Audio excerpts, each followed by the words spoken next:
of the faults of many Catholics is this idea that faith needs to be private. I think about some of my older family members who look at me talking and sharing my faith, and one in particular is like, well, my faith is very private to me.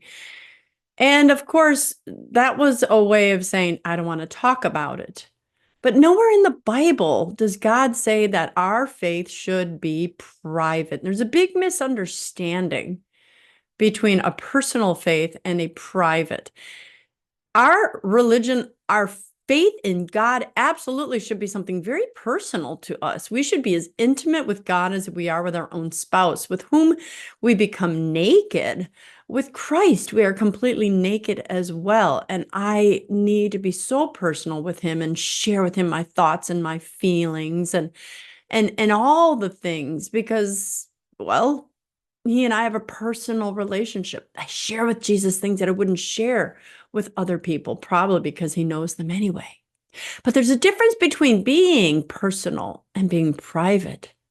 Because when it comes to being private, absolutely not are we required to be private. As a matter of fact, we are required to be the opposite. We are required to talk about our faith, and we are going to answer to God for that.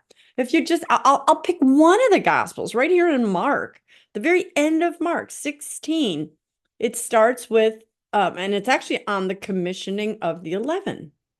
But under 15, he says, he said to them, go into the whole world and proclaim the gospel to every creature.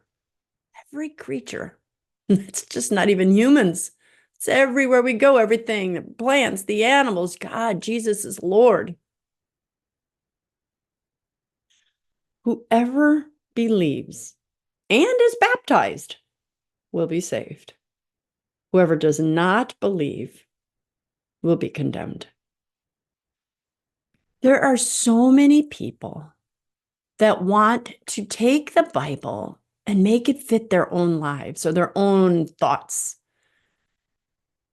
I'm going to make Jesus into my own image. But ladies and gentlemen, we don't have that freedom. I mean, we have the freedom of choice, the freedom to make our own decisions. That's why God gave us free will. But you will have to answer to God for it. And yes, you will have to answer to God for, did you speak his gospel to anyone? Were there people you were supposed to speak the gospel to and you didn't? Or did you go out and proclaim the gospel to all ends of the earth? Look, it's not easy. Oh my gosh, you guys, we're no longer living in a Christian era. We're no longer even living in a post-Christian era. We are living in an anti-Christian era where more people are being martyred for their faith than in any other period of time. Don't look at your own city and state. Go look at Nigeria, other continents. Doesn't matter. It's still more than any other time in history.